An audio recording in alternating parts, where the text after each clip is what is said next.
आज इंग्लिश का पेपर दिया होगा और आपको बड़ा अच्छा महसूस हुआ होगा, क्योंकि जो क्वेश्चंस हमने कराए थे खास करके हमारे 50 इंपॉर्टेंट ऑब्जेक्टिव्स वाले क्वेश्चन में, वो सारे के सारे क्वेश्चन इसी वीडियो से आ गए थे। तो यार ये तो इंग्लिश की बात होगी, अभी इसको स्किप करो, कोई आंसर नहीं देखना, कोई एनालिसिस नहीं देखना। अभी सीधे आते हैं अपने अगले पेपर पे, जो कि आपका है 13 फरवरी को। 13 फरवरी को है ना। और उन बच्चों का धन्यवाद यार जिन्होंने कमेंट में या किसी भी तरीके से मुझसे कांटेक्ट करा और शुक्रिया बोला, क्योंकि यार आप लोग के लिए ये सब कर रहा हूँ। अगर आपको क्वेश्चन अच्छे लग रहे हैं, समझ आ रहे हैं चीजों को, तो यार मैं चीजें देता रहूंगा। मैं फिजिक्स के क्वेश्चन भी इसीलिए आपके लिए लेके आया हूँ। तो 13 फरवरी को आपका किसका एग्जाम है? फिजिक्स का एग्जाम है कि नहीं? आप फिजिक्स के एग्जाम के लिए सर क्या करना है, ऐसा कुछ बता दो। बहुत से बच्चे बोल रहे थे, कुछ बच्चों के मेरे को फोन भी आए थे जो मेरे पास में रहते हैं, कि भाई सर ऐसे कुछ क्वेश्चंस बता दो भैया, जिससे मैं पास मतलब एकदम अच्छा स्कोर कर लूं। तो यार देखो, मैं पहले ही क्लियर कर दे रहा हूँ तुमको ये चीज में, मैंने इंग्लिश में भी क्लियर करा था कि इंग्लिश का जो पेपर था वो प्रिडिक्टेबल होता है, खास करके हिंदी का भी। तो इंग्लिश और हिंदी के जो पेपर होते हैं ना, वो प्रिडिक्टेबल होते हैं। प्रिडिक्टेबल मतलब क्या होते हैं कि उनको हम प्रिडिक्ट कर सकते हैं कौन से क्वेश्चन आएंगे कौन से नहीं आएंगे। फिजिक्स में भी कर सकते हैं, पर क्योंकि इंग्लिश का सिलेबस इतना है और फिजिक्स का सिलेबस बाकी सब्जेक्ट का सिलेबस इतना है, तो हम कितने क्वेश्चंस आपको देंगे कि आप इन 2 दिनों में, आज जैसे आज 10 फरवरी हो ही गई ऑलमोस्ट, अब आपके पे क्या बचा? 11 फरवरी।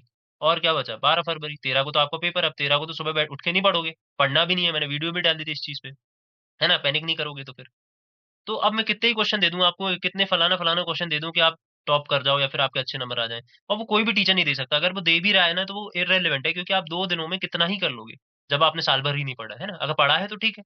तो फिर मैं इस वीडियो को क्यों लाया हूँ? मैं इस वीडियो में आपको वो 50 इंपॉर्टेंट क्वेश्चन दूंगा। 50 इंपॉर्टेंट, और 50 में सब आ रहा है। अब क्या है सर, इसी से पेपर आएगा? जी नहीं आएगा। ये सिर्फ मोस्ट इंपॉर्टेंट क्वेश्चंस है, इनसे आने के चांसेस है, या बहुत सारे क्वेश्चंस में से कुछ क्वेश्चंस ऐसे होंगे जो इसी वीडियो में से डायरेक्ट आ जाएंगे। जैसे इंग्लिश में आए, इंग्लिश में तो ऑलमोस्ट सभी आ गए, पर फिजिक्स में क्या मैं पूरे क्वेश्चन दे सकता हूँ आपको जितने आएंगे? नहीं दे सकता ना, कोई भी टीचर नहीं दे सकता। मैं पूरा सिलेबस करा दूंगा फिर बोलूंगा इसमें से आएगा, तो 2 दिन में आप कर भी नहीं पाओगे। तो कोई मतलब ही नहीं चाहिए उस चीज का रहेगा ना, वो रेलिवेंट चीज हो जाएगी। तो फिर मैं क्या लेके आया हूँ अभी के लिए आपको? एक तो मैं पैटर्न बता दूंगा कि कैसा पेपर आता है। दूसरी चीज क्या बता दूंगा मैं? आपको स्ट्रेटेजी बता दूंगा कि आपको कैसे पेपर को सॉल्व करना है, कैसे इन 2 दिनों में फिजिक्स को पढ़ना है। और तीसरा, कुछ मोस्ट इंपॉर्टेंट क्वेश्चंस जो आएंगे या उनके तरीके के और क्वेश्चंस आ सकते हैं। और चौथा, जो मैंने इंग्लिश में करा था वो तो दूंगा, कुछ अपने टिप्स और ट्रिक्स तो देना ही है अपन को, जिससे आप पेपर में वो गलती ना करें। अब ये टिप्स एंड ट्रिक्स ना केवल सिर्फ टॉपर बच्चे के लिए, टॉपर बच्चे के लिए भी तो काम आएगा ही, कि उसको क्या गलती ऐसी नहीं करनी है कि उसके अगर 70 में से 60 64 नंबर तो आ रहे हैं, पर उसको अब 70 ही चाहिए, तो वो 5 6 नंबर कहाँ कटते हैं? वो गलती उन टॉपर्स के लिए। और दूसरा, उनके लिए जिन्होंने साल भर कुछ नहीं पढ़ा, तो एटलीस्ट वो 70 में से कम से नहीं कम से कम 50 मार्क्स तो, या 45 50 प्लस मार्क्स तो लेके ही आए। तो ये 50 प्लस मार्क्स लाने के लिए आप इस वीडियो को देख लोगे, ठीक है आ सकते हैं आपके। अगर आप, मैं बता दूंगा स्ट्रेटेजी, आप समझ जाओगे तो आपको भी लगेगा आ सकते हैं। तो सबसे पहले तो आप पैटर्न समझो, बहुत से बच्चे ये पैटर्न ही नहीं समझते पेपर का। तो आप अपने पेपर को देखोगे तो ये सब लिखा है, आप देख लेना ये सब चीजें, कितने क्वेश्चन आते हैं, इतने नंबर के आते हैं। टोटल पेपर आपके कितने नंबर का होता है? 70 मार्क्स का होता है ना, 70 मार्क्स का पेपर होता है। अब 70 में से आप देखो तो 6 ऑब्जेक्टिव, फिर 6 फिल इन द ब्लैंक्स, फिर 5 true false, 6 match the following, 5 1 word answer.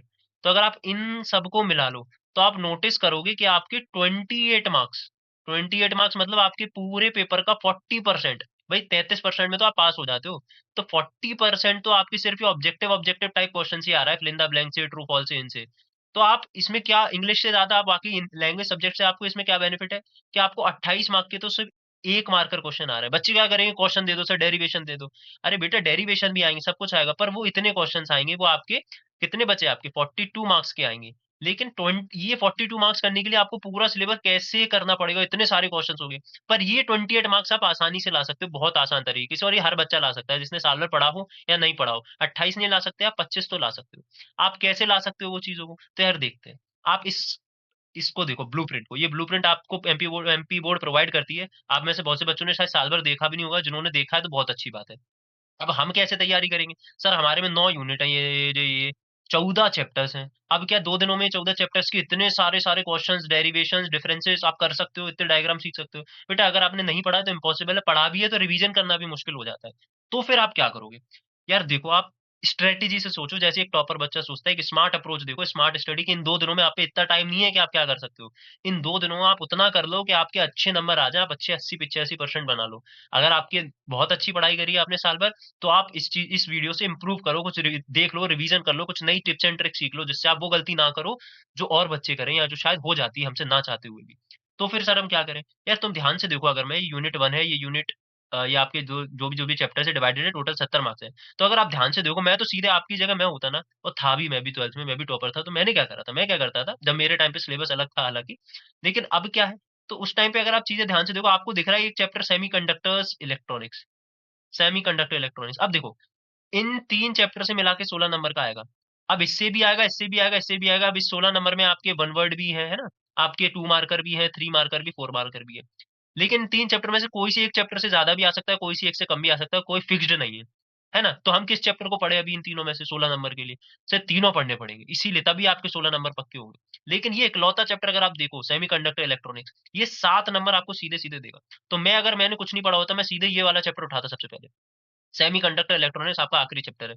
क्यों उठा था? क्योंकि ये चैप्टर से गारंटेड 7 नंबर के क्वेश्चन आएंगे। अब चाहे वो वन वर्ड में आए, चाहे ट्रू फॉल्स में आए, चाहे 2 मार्कर आए, 3 मार्कर आए, 4 मार्कर आए, ये पक्का, अगर मैंने इस टॉपिक के, इस चैप्टर के सारे क्वेश्चन इंपॉर्टेंट वाले कर लिए, तो 7 नंबर तो मेरे पक्के हो गए कि नहीं हो गए? बाकी कैसे करूंगा? बाकी इनमें से जो चैप्टर मुझे आसान लगता है, जो मुझे थोड़े थोड़े आते हैं, मैं वो कर लूंगा। जो जो मुझे बहुत कठिन लगते हैं कि सर भाई मुझे ई इलेक्ट्रोमैग्नेटिक वेव्स तो आती ही नहीं है ना सर, मुझे तो मैग्नेटिज्म समझ ही नहीं आता है, तो फिर इसको थोड़ा देर के लिए आप छोड़ दीजिए। आप पहले वो चैप्टर्स करिए जो ज्यादा आसान है। चार्ज आसान है, आपको इलेक्ट्रिसिटी आता है, वेव ऑप्टिक्स से आप बहुत ज्यादा अच्छे से नंबर ला सकते हो। रे ऑप्टिक्स है ना, अगर जिसको आता है तो बहुत आसान है, हर साल एक फिक्स्ड डेरिवेशन है, एक टॉपिक से क्वेश्चन आता भी, ऑप्टिकल से भी माइक्रोस्कोप वाला क्वेश्चन आता है, तो आप यहाँ से भी सीख सकते हो, है ना। आपको जो अच्छा लगे, थ्योरी सवाल, वो सवाल। तो सर ऑब्जेक्टिव्स के लिए क्या करें? तो देखो, ऑब्जेक्टिव्स के लिए क्या करो, मैं इधर आगे कई जगह बची है, चलो यही बता देता हूँ। ऑब्जेक्टिव्स के लिए मैं आपकी जगह होता ना, तो मैं क्या करता, सिंपल सा लॉजिक, आप कुछ मत करो, अपनी उठाओ आप। इधर जगह नहीं है क्या? ये रही। आप क्या उठाओ, ये क्या है, ये देख लेना यार। ये हिंदी मीडियम वालों के लिए सेम जो इंग्लिश मीडियम वालों के लिए बनाया है, ये हिंदी मीडियम वाले बच्चे भी देखें, रोए मत ना, कमेंट में रोने मत लगना कि सर हमें तो दिया नहीं। आप देख लो ये हिंदी मीडियम वालों के लिए कैसे यूनिट में चैप्टर्स डिवाइडेड है, क्या क्या आएगा, कितने नंबर का आएगा, तो सेम आप भी कर सकते हो, ये आपकी क्वेश्चंस कैसे आएंगे। अब मैं आपकी जगह अगर होता, तो मैं क्या करता, ऑब्जेक्टिव्स के लिए, ऑब्जेक्टिव्स आते हैं ना आपके, ऑब्जेक्टिव्स मतलब आपके MCQ, fill in the blanks, ये सब, और ये सब क्वेश्चन जो वन मार्कर होते हैं, जिनको मैं वन मार्कर बोलता हूँ। तो ये वन मार्कर आपके कितने नंबर के आते हैं? 28 मार्क्स के, जो कि आपके टोटल पेपर का 40% है, 40%। तो यही कर लो ना, तो बस 10 मिनट में पास हो जाओगे, बाकी के 2 घंटे 50 मिनट बैठना पेपर में, तो भी पास हो जाओगे। तो क्या करें, मैं क्या करता आपकी जगह, मैं तो सिंपल सी उठाता, परीक्षा अध्ययन। आपने सबने देखी होगी ना, परीक्षा अध्ययन आती है, और एक और आती है, बताओ उसका नाम जल्दी, फटाफट से। एक आती है सर, परीक्षा बोध।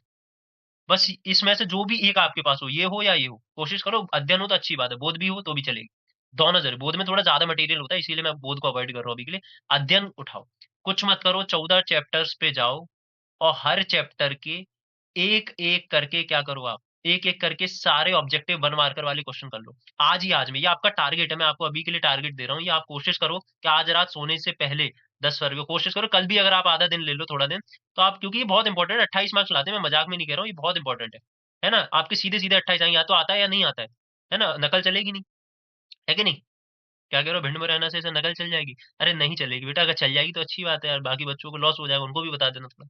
लेकिन अगर नहीं चली, तो क्या करो, आज के दिन तुम ये वीडियो जैसी पब्लिश हो, या फिर 11 फरवरी जब भी तुम इसको देखो, आप कोशिश करो उस अगले 2 से 3 घंटे में आप क्या करो, एक एक चैप्टर के वन मार्कर क्वेश्चन सारे कर लो।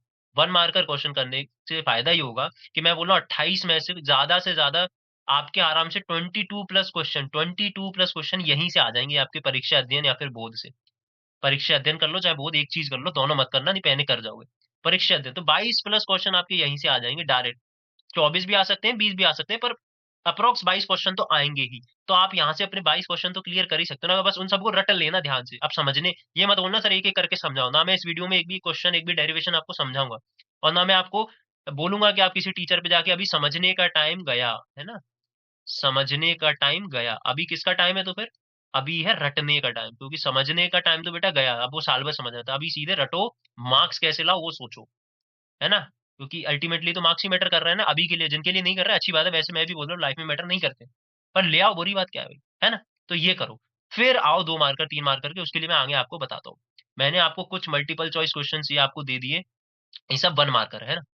अब ये आपके सिर्फ किसके लिए है, ये एक तरीके से आप सिर्फ इसको एग्जाम्पल के तौर पे ले सकते हैं कि कैसे क्वेश्चंस आते हैं, किस तरीके के, वह पेपर पुराने देख लेना, पीवाईक्यूज उठा लेना, खास करके 2024। अरे 24 लिखना था भाई, क्या लिख गया, 24, हाँ 2024, 25 और 23, ये 3 साल के तो कर ही लेना। इनसे आपको समझ भी आ जाएगा पेपर कैसे आते हैं। अब सबको पता है मिनिमम चार्ज क्या होता है किसी प्रोटॉन पे, 1.6 इंटू 10⁻⁻19 कूलम। सबको पता है, सबको पता है। क्या है ब्लू कलर क्यों होता है, स्काई का स्कैटरिंग ऑफ लाइट होता है, टोटल इंटरनल रिफ्लेक्शन क्या होता है, reflection of refraction of light, ये सब चीजें तुम्हें आनी चाहिए। अब तो बेसिक चीज है ये, है ना। है डाइलेक्ट्रिक कांस्टेंट एयर का कितना होता है, ये सब चीजें तुम्हें आनी चाहिए। अभी नहीं आ रही है तो रट लो, फटाफट से जाके परीक्षा अध्ययन से रटो। मैं यहाँ से ये सब नहीं कराऊंगा, मैंने सब तुम्हें दे दिया है। अभी के लिए फिल इन द ब्लैंक्स भी कैसे आते हैं, व्हीटस्टोन ब्रिज मोस्ट इंपॉर्टेंट भाई, इसको तो नोट बना लेना, इस पे क्वेश्चन नहीं आए तो बताना मुझको। 90% चांसेस पे क्वेश्चन आने के, नहीं आए तो नहीं आए, पर 90% चांस है ना, 90% आने के चांस किसी भी फॉर्म में आए, चाहे डायग्राम में, लेबल डायग्राम, चाहे यूज में आ जाए, चाहे इसका कोई एप्लीकेशन पे कोई क्वेश्चन आ जाए, पर आने के चांसेस है। तो ऐसे ही फिलिंदा ब्लैंक से ये भी वन मार्कर की लिस्ट में आ जाएंगे। ट्रू फॉल्स भी मैंने आपको दे रखे हैं ना, मैच दी कॉलम्स भी दे रखे हैं, और वन वन वर्ड आंसर भी दे रखे हैं। तो क्या भैया इनमें से ही आएगा? मैं फिर से बोल रहा हूँ, इनमें से नहीं आएगा। ये सिर्फ आपको एग्जाम्पल के लिए दे रखा है कि ऐसे क्वेश्चंस आते हैं, है ना। इनमें से कुछ एक दो आ जाए तो आ जाए, पर पूरे तो नहीं आ सकते ना बेटा। अब 28 क्वेश्चन तो मैंने टोटल दिए, 28 ही आ जाएंगे तो फिर मैं पेपर बनाने वाला थोड़ी हूँ, है ना, लीकर थोड़ी हूँ मैं तो आपको समझा दूंगा कि आपको कैसे पढ़ना है ना। ऐसा यूनिट अब क्या करो, सिंपल से जाना, अभी 1 घंटे का काम, कुछ ज्यादा मुश्किल नहीं लगेगा। ऐसा यूनिट का एक चार्ट निकालना, गूगल पे जाना, बोलना ऐसा यूनिट, और जितनी भी ऐसा यूनिट है, और लिख देना आगे 12th क्लास, ऐसा यूनिट 12th क्लास। और एक चार्ट आएगा बड़ा सा, है ना, कि करंट की एम्पियर होती है, ऐसे कर करके, पर जो ये सब करके आएगा आएगा आएगा आएगा आएगा। इस चार्ट को रट लो, वॉलपेपर बना लो, एक दिन के लिए रट लो, पक्का 1 से 2 क्वेश्चन आपको ट्रू फॉल्स मैचिंग कहीं ना कहीं ऐसा यूनिट में मिल जाए। तो ऐसे ऐसे स्ट्रेटेजिकल अप्रोच से आप पेपर में नंबर ला सकते हैं। ठीक है, इंपॉर्टेंट क्वेश्चन कैसे करेंगे वो अभी आगे चल। अब मैंने क्या करा है, तुम ध्यान से समझना। क्वेश्चंस आपके आते हैं 1 मार्कर, मैंने आपको समझा दिया कि 1 मार्कर के लिए आपको क्या करना है, परीक्षा अध्ययन करनी है। अब बाकी जो बचे ना, 2 मार्कर, 3 मार्कर और 4 मार्कर, ये क्वेश्चंस आपके बचे। इनके लिए क्या करना है सर, इनके लिए देखो मैंने क्वेश्चंस को डिवाइड कर रखा है कुछ पार्ट्स में। एक तो होते हैं आपके डिफरेंसेस, एक डिफरेंस आ गया, है ना, कि स्कैटरिंग ऑफ लाइट और टोटल इंटरनल रिफ्लेक्शन में डिफरेंस बता दो, सेल्फ इंडक्शन म्यूचुअल इंडक्शन में डिफरेंस बता दो, या तो आपका कोई डेरिवेशन आएगा, या लॉ आएगा, है ना, कोई लॉ आ जाएगा, किरचॉफ लॉ, गॉस लॉ, या फिर आपके कॉन्सेप्चुअल क्वेश्चंस भी आते हैं, और क्या आता है, या फिर आपके डायग्राम बेस्ड क्वेश्चन आते हैं कि एसी जनरेटर का डायग्राम बना दो। अब अभी के लिए तो सर हम किस पे फोकस करें, मेरी एडवाइस रहेगी आप सबसे पहले डिफरेंस कर लो, डेरिवेशन लॉ जिनको, क्योंकि आते हैं तो ठीक है, नहीं आते हैं तो अभी इन पे जाओगे ना, इनको रटना भी थोड़ा मुश्किल होता है, साइन वाइन रहता है। कॉन्सेप्चुअल क्वेश्चन पे बिल्कुल मत जाना, अभी के लिए कुछ भी पूछ सकता है वो, तो वो क्यों, अभी के लिए तुमको पता भी नहीं कौन सा क्वेश्चन आएगा। तुम डायग्राम बेस्ड क्वेश्चन कर लो, कुछ मैं इंपॉर्टेंट डायग्राम बता दूंगा, कुछ क्वेश्चन वो कर लेना, वो तो कर ही लो। इस वीडियो में फिर क्या फायदा मिलेगा तुमको फिजिक्स के लिए, इस वीडियो में ये फायदा मिलेगा, तुम इतना तो कर ही लो, इतना तो कर ही लो, है ना, इतना तो कर लो। उसके बाद जो है फिर और एक्स्ट्रा कर लेना, इतना तो कर ही लो, इससे तुम्हारा कुछ नहीं तो पास लाइक नंबर 40-50 तो आ ही जाएंगे ना यार। अभी कोई टीचर बोल रहा है कि मोस्ट इंपॉर्टेंट है ये सब मैं दे दूंगा, 80 में से 80 आ जाएंगे, तो वो झूठ बोल रहा है बेटा, नहीं। फिजिक्स में आप नहीं दे सकते ऐसे 80, या तो फिर आपको बहुत सारे क्वेश्चन देने पड़ेंगे। मैं 30-40 क्वेश्चन में नहीं दे सकता पूरे क्वेश्चन जो आ जाएंगे, क्योंकि मैं पेपर बनाने वाला थोड़ी, पेपर के बाद दे दूंगा मैं, आ जाना, मैं पेपर के बाद चैनल पे दे दूंगा जिसको चाहिए हो। अब डिफरेंस कैसे करना है, तो देखो ये कुछ इंपॉर्टेंट, ये मैंने प्रीवियस ईयर पीवाईक्यूज के हैं बहुत सारे, इनमें से कोई एक आने के बहुत ज्यादा चांसेस है, दो भी आ सकते हैं और कोई भी नहीं आ सकता है। तो फिर क्या करें सर, हम तो नहीं करें यार, बिल्कुल ये पांच देखो, 1 2 3 4 5 6 6 क्वेश्चन है। अब ये 6 क्वेश्चन में अगर एक क्वेश्चन तुम्हें 2 या 3 मार्क का मिल गया तो तुम नहीं कर पाओगे। अब देखो तुम्हें सबको पता है इंटरफेरेंस और डिफ्रेक्शन ऑफ लाइट, अब इसमें नहीं मिला तो पूछ लेगा डिफ्रेक्शन ऑफ लाइट की डेफिनेशन पूछ लेगा, तो 2 मार्कर भी तैयार हो गया, है ना। तो ये मोस्ट इंपॉर्टेंट है, इनको तो कर ही लेना। एक्सट्रिंसिक सेमीकंडक्टर इंडक्शन में डिफरेंस बताओ, step up step down transformer में, ये बहुत इंपॉर्टेंट है। सिंपल माइक्रोस्कोप टेलीस्कोप में ये भी बहुत डिफरेंस है, इस पे लेबल डायग्राम भी पूछ सकता है। तो ईएमएफ और पोटेंशियल डिफरेंस में तो सब जानती है कि नहीं, ये तो आसान भी है बहुत। तो ये सब तो कर ही लेना। अब डिफरेंस के लिए क्या ट्रिक है, डिफरेंस के लिए ये ट्रिक है, जब भी डिफरेंस लिखो, आसान क्यों है डिफरेंस करना, मैं इसीलिए बोल रहा हूँ क्योंकि पॉइंट्स में होता है आंसर, पॉइंट्स में होता है तो याद करना भी आसान होता है, लिखना भी, इसको ऐसे बनाना कॉपी में, इधर बनाना, एक साइड ए जो भी है, एक साइड बी, और अगर 3 मार्क का क्वेश्चन है तो 1 2 3, इसमें भी 1 2 3 ऐसे लिखोगे ना, तो 3 में से 3 मार्क्स मिलेंगे, पूरे मार्क्स मिलेंगे पूरे। मैं गारंटी ले रहा हूँ इस चीज की, अगर ऐसे लिखोगे सही तरीके से। तो डिफरेंस समझ आ गया कैसे करना है। आगे लॉ, अब लॉ बहुत सारे हैं पूरे फिजिक्स में, फिजिक्स में यार इतने लॉ हैं कि मैं कितने पढ़ाऊंगा आपको, कितने बताऊंगा। मैं यहाँ आंसर भी नहीं बता रहा हूँ, कुछ लोग बोल रहे होंगे कि आंसर दे दो सर, तो आंसर तुमको यहाँ मैं नहीं दे रहा हूँ, क्योंकि जो तुमने पढ़ रखा होगा वो भी भूल जाओगे, और मेरे आंसर अलग भी हो सकते हैं मैं जो तुमको दूंगा। तो कोशिश करो ये आंसर, अगर तुमने अपने नोट्स जो बनाए हैं तुमने स्कूल के या जो कोचिंग के, उनसे पढ़ो, और वो नहीं है तो सीधे एक ही बचता है आप पे रामबाण, परीक्षा अध्ययन। परीक्षा अध्ययन में जाओ, ये वाले क्वेश्चन सर्च करो, ये तो कर ही लो। और जिसके पीछे पीवाईक्यू ऐसे 2-3 बार लिखा हो ना, 2022 2023, वो तो कर ही लेना। अब इसमें क्या है, सबसे पहले गॉस थ्योरम, गॉस थ्योरम बहुत इंपॉर्टेंट है, गॉस लॉ से क्वेश्चन बहुत आता है गॉस थ्योरम से। अब इसके एप्लीकेशन पे भी क्वेश्चन आ सकता है कि इसके जो एप्लीकेशन है जिनसे गॉस लॉ पे बेस्ड जो क्वेश्चन होते हैं वो भी आ सकते हैं। ओम्स लॉ सबको पता ही है, V इक्वल आई आर, ये वाले क्वेश्चन कर ही लेना। इंपॉर्टेंट भी है, ऑब्जेक्टिव में भी पूछ लेते हैं कभी कि V इक्वल आई आर में आई कहाँ आएगा, आर कहाँ आएगा, आई और आर प्रोपोर्शनल कैसा होता है ना, ये डायरेक्टली प्रोपोर्शनल होते हैं कि इनवर्सली प्रोपोर्शनल होते हैं, ऐसे क्वेश्चन आता है। Kirchhoff law, Lenz law, Ampere circuital law, Malus law. Malus law important है, पीवाईक्यू में भी आया है, लेंज लॉ भी आया है। तो क्या इतने करने से काम हो जाएगा? हो सकता है, अगर आपकी किस्मत अच्छी रही तो इनमें से ही क्वेश्चन आ जाए। आप बताओ आप कितने सारे लॉ थे, आप सिर्फ ये गिनती के 5-6 लॉ पढ़ के आपका काम हो गया। तो सिर्फ ये 6 लॉ दिए हैं, ये 6 लॉ आप कहीं से भी नोट से पढ़ लेना या अपनी परीक्षा दिन से पढ़ लेना। आंसर मैं प्रोवाइड नहीं करूंगा, क्योंकि आंसर सबके अलग अलग होते हैं, सब अपने अलग तरीके से याद करते हैं। तो अगर मैं सेम दे दूंगा अभी, तो आप वही रटोगे, उस चक्कर में रटोगे कि मेरा वाला याद कर लो। तो इसीलिए मैंने नहीं दिया है, जिससे कंट्रोवर्सी ना हो, है ना, आप लोग कंफ्यूजन में ना आए। आगे देखते हैं, कुछ मोस्ट इंपोर्टेंट डेरिवेशंस भी दिए है ना, डेरिवेशंस भी दिए। अब डेरिवेशंस वो बच्चा अभी के लिए अवॉइड कर दे। अवॉइड मतलब अभी के लिए मत करना। कौन बच्चा अवॉइड कर दे? वो बच्चा अभी के लिए अवॉइड कर दे ये डेरिवेशंस जो बहुत पढ़ाई में वीक है, या जिसने साल भर पढ़ाई नहीं करी। अगर आपने साल भर पढ़ाई नहीं करी तो डेरिवेशन करने मत बैठ जाना, क्योंकि उसमें फॉर्मूले वगैरह होते हैं बहुत सारे, और कुछ अजीब अजीब से सिंबल्स होते हैं, या जैसे एप्सिलॉन, ये सब चीज अब जिसने नहीं पढ़ा उसके लिए अजीब ही होगा ना। तो फिर नहीं कर पाओगे इस टाइम पे, इन 2 दिनों। अब तुम पे टाइम ही कितना बचा है? 11 फरवरी और 12 फरवरी। 12 को तो तुम पैनिक करोगे, लाइव देखोगे टीचरों की, क्यों? है ना, 5 बजे वाली, अब मैं नाम नहीं ले रहा हूँ, पर कुछ टीचर्स ने तो 5 बजे लाइव भी करी थी आज सुबह। खुद सोचो, बच्चा पेपर देने जा रहा है 9 बजे, 5 बजे लाइव देख के जाएगा। तो यार टीचर्स क्या कर रहे हैं समझ नहीं आ रहा मुझे यार, मतलब पूरी कम्युनिटी को बिगाड़ रहे हैं ये लोग, और कुछ नहीं। चलो छोड़ो, डेरिवेशन पे आते हैं। तो ये सब लिखे हैं, लेंस मेकर फॉर्मूला, पीछे भी लेंस लॉ आया था, है ना, लेंस मेकर फॉर्मूला है, रिफ्रैक्टिव इंडेक्स ये है। रेक्टिफायर, पीएन जंक्शन डायोड बहुत इंपॉर्टेंट है, पीएन जंक्शन डायोड। अब पीएन जंक्शन डायोड क्यों इंपॉर्टेंट बोल रहा हूँ? क्योंकि ये कभी कभी 2 मार्कर में आ जाता है, कभी 3 मार्कर में आ जाता है, और कभी इसका डायग्राम भी आ जाता है, विथ डायग्राम, है ना। तो डायग्राम भी आ जाता है, तो वैसे कर लेना। AC generator most important. AC generator के साथ एक और क्वेश्चन बहुत इंपॉर्टेंट है, व्हीट स्टोन ब्रिज वाला। वो तो मैं अभी आपको पीछे भी समझाऊंगा, क्योंकि उसके चांसेस है वो आ जाए। इसके भी समझाऊंगा, डायग्राम कैसे करते हैं, वो सब चीजें आगे बढ़ते हैं। कुछ डेफिनेशन है मोस्ट इंपॉर्टेंट, 12 क्वेश्चन दिए आपको सिर्फ डेफिनेशन के। किस्मत रही तो आ जाएगा, नहीं रही तो इतना करने से, मैं जिस क्रम में दे रहा हूँ उसी क्रम में याद रखना। ये नहीं करना तो मत भी करना अगर तुम्हारा मन नहीं है, पर कोशिश करो कुछ तो कर ही लेना इनमें से, ना, जो तुम्हें आसानी से याद हो जाए। ये क्वांटाइजेशन ऑफ चार्ज पे अगर क्वेश्चन आता है तो किस तरीके से आया है ना, वर्क फंक्शन पे क्वेश्चन आया तो किस तरीके से आया। नहीं करना है तो अवॉइड कर देना। पर अगर टाइम है, अगर तुम पे टाइम है, तुमने साल भर पढ़ाई करी है और तुम्हें लग रहा है कुछ और एक्स्ट्रा क्वेश्चन मिल जाए, इंपॉर्टेंट मिल जाए, तो बिल्कुल करो। पर अगर टाइम नहीं है तो अवॉइड करो। वीक बच्चा अभी के लिए अवॉइड करे, जिसने साल भर पढ़ाई नहीं करी। और भी क्वेश्चन है, डिफ्रेक्शन ऑफ लाइट पे क्वेश्चन आता है ना। यहाँ भी ये क्वेश्चन मेरे को इंपॉर्टेंट पता याद आया, इंटरफेरेंस और डिफ्रेक्शन में डिफरेंस, ये मतलब आ सकता है, चांसेस है, चांसेस, फिर से मैं बोल रहा हूँ चांसेस, पेपर मेरे हाथ में नहीं है, तो चांसेस है। ठीक है, कुछ इंपॉर्टेंट लॉज दिए, गॉस लॉ बहुत इंपॉर्टेंट, लेंज लॉ बहुत इंपॉर्टेंट, गॉस लॉ बहुत important, Ohm's law, Kirchhoff law, Ampere circuital law. इन पे बेस अभी तक क्या थे, मैंने कुछ नाम दे दिए थे, इन पे बेस क्वेश्चन कैसे आया है वो भी बता दिया है ना। मालूस लॉ पे तो डायरेक्ट क्वेश्चन आया था शायद 24 या 25 में, तो ऐसे आप कर सकते हो। इनके आंसर मैं नहीं दे रहा हूँ, 7 क्वेश्चन है, कर लेना। डिफरेंसेस का मैंने बता ही दिया। एन टाइप और पी टाइप में आया है क्वेश्चन, बहुत इंपॉर्टेंट है। सेल्फ इंडक्शन और म्यूचुअल इंडक्शन में, इंटरफेरेंट डिफ्रेक्शन जो अभी मैंने आपको पीछे बताया। ट्रांसफार्मर पे बेस्ड क्वेश्चन आया, step of step down transformer में। अब आप इसमें क्या कर सकते हो, एग्जांपल भी लिख सकते हो यहाँ पे, ए बी करके। अगर आपको 2 ही पॉइंट याद आ रहे हैं तो तीसरे पॉइंट में आप कोई भी यूज, कोई एप्लीकेशन या फिर उसका एग्जाम्पल भी लिख सकते हो, है ना, अगर आपको कुछ नहीं याद आ रहा है तो ये भी आप कर सकते हो। ठीक है, आगे बढ़ते हैं। की डेरिवेशंस भी कुछ 8 है यार, में देख लेना, अगर टाइम मिले तो कर लेना, नहीं मिले तो मत करना। व्हीट स्टोन ब्रिज ये बता रहा था, मोस्ट इंपॉर्टेंट है, मोस्ट इंपॉर्टेंट, अभी आगे बताऊंगा ये कैसे करते हैं। फिर आते हैं कॉन्सेप्चुअल क्वेश्चंस, इन्हें तो मैं चाहता हूँ अभी के लिए आप अवॉइड करें। इसकी पीडीएफ वैसे, इसकी पीडीएफ जो है मैं लिंक, इसकी जो पीडीएफ की लिंक है वो मैं कहाँ ऐड कर दूंगा, डिस्क्रिप्शन, तो वहां से उठा लेना ना, जैसे इंग्लिश की प्रोवाइड करी थी वैसे ही। ठीक है, तो ये नील बोहर पे क्वेश्चन आया है, शायद 2024 या 25 में आया। तो नील बोहर का जो मॉडल का जप्शन है उस पे बेस्ड एप्लीकेशन पे या उसके कॉन्सेप्चुअल क्वेश्चन आया है। तो अभी के लिए मैं अवॉइड इसीलिए कर रहा हूँ क्योंकि स्कैटरिंग ऑफ लाइट हुआ, इंटरफेरेंस हुआ, कितनी सारी चीजें, कितने क्वेश्चन बन सकते हैं कॉन्सेप्चुअल मींस। तो उस पे बेस्ड क्वेश्चन आ सकता है कि कोर ऑफ ट्रांसमिशन लैमिनेटेड क्यों होता है। अब ये उसके एप्लीकेशन, उसके कॉन्सेप्चुअल बेस्ड क्वेश्चन है। ट्रांसफॉर्मर, अब तुम्हें तो यही नहीं पता ट्रांसफॉर्मर क्या है, तो तुम ये कैसे कर लोगे? तो फिर अभी के लिए इनको अवॉइड करो, मैं तो ये बोल रहा हूँ, पर मैंने दे दिए कि कैसे क्वेश्चन आते हैं। ठीक है, अब क्या करना है फिर हमें आगे, डायग्राम बेस्ड क्वेश्चन।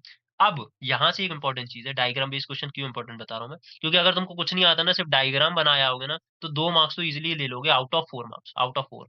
तो अगर सिर्फ डायग्राम बनाया, अब डायग्राम बनाने के लिए भी कुछ टेक्निक्स होती हैं, कुछ ट्रिक्स होती है, वो अभी बता दो फटाफट, जिससे आपके नंबर ना कटे। अब यहाँ टॉपर के लिए फायदा है कि वो डायग्राम पूरा बनाता है, एक्सप्लेनेशन भी लिखता है, सब कुछ लिखता है, फिर भी उसके 3 नंबर आते हैं, क्यों बताऊंगा अभी आपको। ठीक है, वो गलती करता है एक जगह, कहाँ गलती करता है बताता हूँ। डायग्राम बेस्ड क्वेश्चन में ये देख लेना, माइक्रोस्कोप, ये तो आसान है यार, एक बार देख लेना कैसे करना, उस पर कैसे बेस्ड क्वेश्चन आए वो भी देख लेना, है ना। फिर ये जैसे डायग्राम में इलेक्ट्रॉनिक्स यूनिट 9 आपकी, इसमें ये पीएन जंक्शन पे जैसे मैंने पीछे बताया था, गेट्स पे भी क्वेश्चन आते थे, 2022-23 में क्वेश्चन आते थे।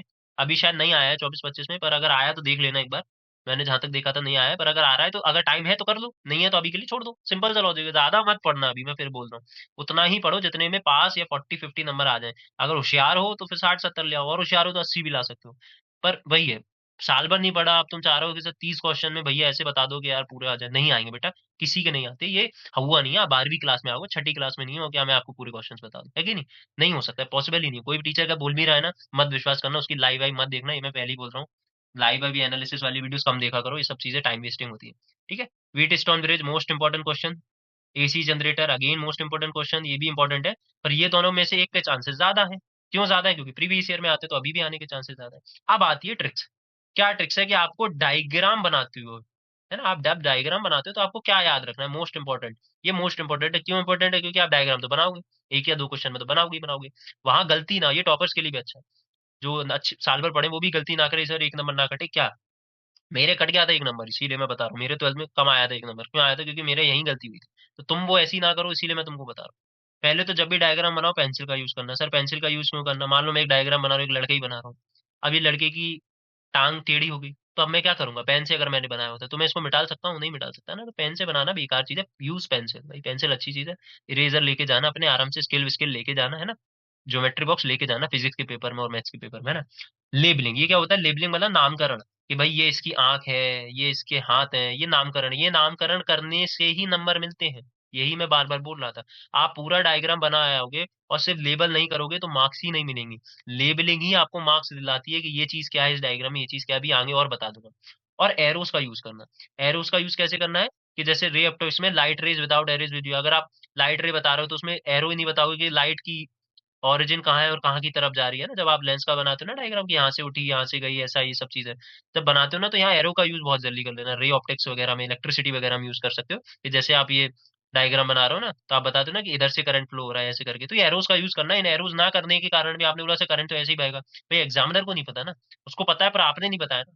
तो उसके लिए इससे आपके नंबर फुल मार्क्स आ जाएंगे, full guaranteed, diagram based question में। और एक इंपॉर्टेंट चीज और थी, या मैं पीछे बताना भूल गया, बता देता हूँ, कि जब भी कोई लॉ क्वेश्चन आए, लॉ बेस्ड क्वेश्चन है या डेरिवेशन आए, या कोई डायग्राम बेस्ड क्वेश्चन है जिसमें डायग्राम बनाना हो, तो कोशिश करो इनको ऐसे करा करो। मैं तो तुम्हें डेरिवेशन और लॉ तो तुम्हें रटने ही पड़ेंगे, करना ही पड़ेगा पूरा। डायग्राम बेस्ड क्वेश्चन है तो उसको ऐसे करा करो, पहले बनाया करो डायग्राम, या फिर, है ना, डायग्राम बनाया, लेबलिंग कर दी उसकी, बगल में लेबलिंग भी कर दी उसके हल की हल। फिर क्या करो, उसका तुम लिख दो डेरिवेशन एक्सप्लेनेशन, जो भी है, जो भी उस सवाल में पूछा गया है, डेरिवेशन एक्सप्लेनेशन भी कर देना। और फिर एक लिखना उसके यूजेस या एप्लीकेशन। तो इस ऐसे लिखोगे ना हेडिंग बना के, तो आपके 4 में से 4 मार्क्स कोई नहीं काटेगा, क्योंकि ये जनरली बड़े सवाल होते हैं तो 4 में आते, फिर कोई नहीं काटेगा। तुम सिर्फ डायग्राम बना के ऐसे लिखा, उसको पता ही नहीं कहाँ यूज लिखा है, कहाँ एप्लीकेशन लिखा है, तो नंबर मिलने के चांस कम होते हैं। ऐसे में पूरे मिलते हैं ना। कॉपी चेक करी, इसीलिए तुमको बता रहा हूँ। अब जैसे ये डायग्राम है, किसका डायग्राम है? कहाँ गया भैया पेन? कहाँ गई मेरी? ये रही, दिख नहीं रहा था। ये तुम्हारे एसी जनरेटर का डायग्राम है ना, सबको पता है एसी जनरेटर का डायग्राम। अब ये कुछ डायग्राम मैंने दे दिए, क्योंकि इनको तो रट लो, रट लो इनको, इन डायग्राम्स को तो रट लो। अगर एक भी क्वेश्चन आया ना, फटाफट डायग्राम ही बनाया ना, 2-2.5 नंबर तो मिल ही जाएंगे ना। अब इसमें ये जो कराया ना इसने, ये कहाँ करा है? ये सर, ये फोर्स, ये मैग्नेटिक फील्ड इस डायरेक्शन में जा रही है, देख रहे हो, एरो का यूज करा है। ये यूज नहीं करोगे नंबर जाएंगे। कॉइल है, ये स्प्लिट रिंग कम्युनिकेटर कम्यूटेटर है, तो ये सब जरूरी है बताना। ये सब जरूरी क्यों बताना? ये लेबलिंग के बिना नंबर्स नहीं मिलेंगे, तो लेबल करना बहुत जरूरी, बहुत जरूरी। ठीक है। ये एसी जनरेटर का डायग्राम हुआ। वैसे ये किसका है बता दो जरा, मैं ही बताऊं क्या?